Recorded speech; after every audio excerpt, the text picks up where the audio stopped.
minutes, you've been speaking to the leader of the Ashfield Independents, Jason Zadrozny, and here's that interview.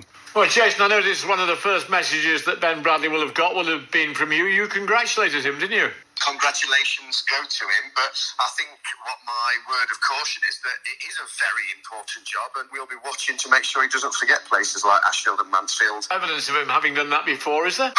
Yes, Tony. He was an Ashfield district councillor with me, and the man had to resign because it was too much work. Now, I'm just an Ashfield councillor and a county councillor, and it's a full-time job. I can't imagine being an MP as well. So I think what we will see is Ben, to suit himself now, moving for very quick reorganisation of local government, which will scrap all of the district and borough councils so that he's only got one job to maintain. But that is not good services for local people around here. Do you think there should be a shiver down the back of Mansfield District Council and Ashfield District Council finding themselves being abolished in the not-too-distant future? I think that's a very, very real danger. And I know what they're going to say about it saves money and all this claptrap, but it doesn't. And what the real danger is, when they talk about money saving, what that means is services going. So our big spring clean or improvements to parks and leisure and council housing, that's where you save money, by cutting back on vital services that people really value. And I think there should be a shiver down the spines of people, because Ben Bradley, nice guy, but ruthless conservative underneath. There must be some pride in you. He was one of your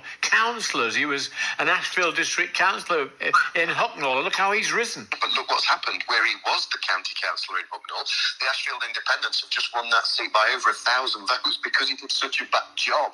He cannot possibly do service to being a council leader. I know, I've run a small council. He's about to run a council that's 10 times the size. And being an MP, either one of those jobs needs some serious full-time dedication, and, something's got to give. One presumes he will, certainly on the face of it, gain from the extra jobs he has. How can he do 3 jobs? Is it possible? He might say, I'm at the key of all things now. I've got the key for every door. I don't know what his working arrangement's going to be. Of course, he'll be very handsomely remunerated. I'm sure that's not why he's doing it. But my concern is, if you've got to be in Parliament Tuesday, Wednesday, Thursday every week for crucial votes, our county council meets on Thursday. Nottinghamshire County Council isn't a game. It runs adult social care for 1 million people. It runs every school in Nottinghamshire. It runs every road and pavement and library and Shore Start Centre. It's not a bit of a hobby. This is some serious stuff. And sooner or later, Ben's going to have to make out which is his priority. Is it speaking up for Mansfield in Parliament, or is it speaking up for the entire county in West Bridgford? Because you can't do both effectively, I don't think. What's your reaction to Boris Johnson, who's effectively his boss, now being investigated by the Standards Committee over his holiday mystique after the last election? What bemuses me, if you remember back a few years, we used to call Tony Blair Teflon Tony. Boris Johnson's got nothing on Tony Blair. He could literally do as he pleases and gets investigated for one thing or after another, and people shrug and say, oh, that's Boris Johnson.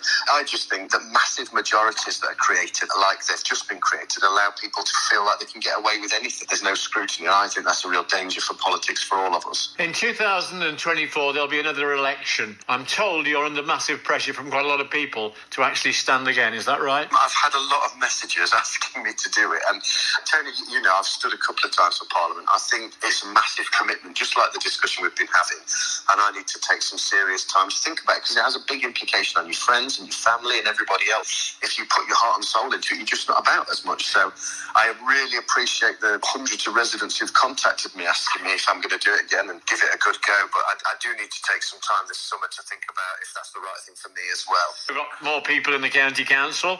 You and Leanne have had spats from time to time, fairly regular spats, I have to say. Do you think you can work closer with him now for the good of the Ashfield residents? Some of this is a bit of theatre between Lee and I, and lots of people, we do, when we disagree loudly, and when we agree, it's quite quiet. But we are working on a number of projects together. Our council wrote the Town's Fund plan. He submitted it to government, so we did that sort of stuff together. We're working on trying to get a new owner for the Husthwaite Leisure Centre now, so that's up together. So where we can work together, well, we will, and we've got, a decent enough relationship where we can be grown up about it. But of course, there are some things we disagree about, and when we disagree, those things we're going to challenge each other. So, but generally, I think they are in much more of a minority than the things we agree. And you're not denying there could be in 2024 or whenever a new election is called, that you might well be the man facing him at that ballot box? Whoever it is for the Ashfield Independent, we stand a very, very good chance. And I think what we will have achieved is that nobody can just assume they win the vote and take it for granted. We will make sure that whoever our candidate is, that they make sure that us, the Tories, the Labour, everybody else has to work very hard for every single vote they get. And finally, just to make certain we understand, you have congratulated Ben Bradley, is that right? Yes or no? Yeah, absolutely. I wish, but genuinely I wish him luck, because if he does well, then Nottinghamshire will do well.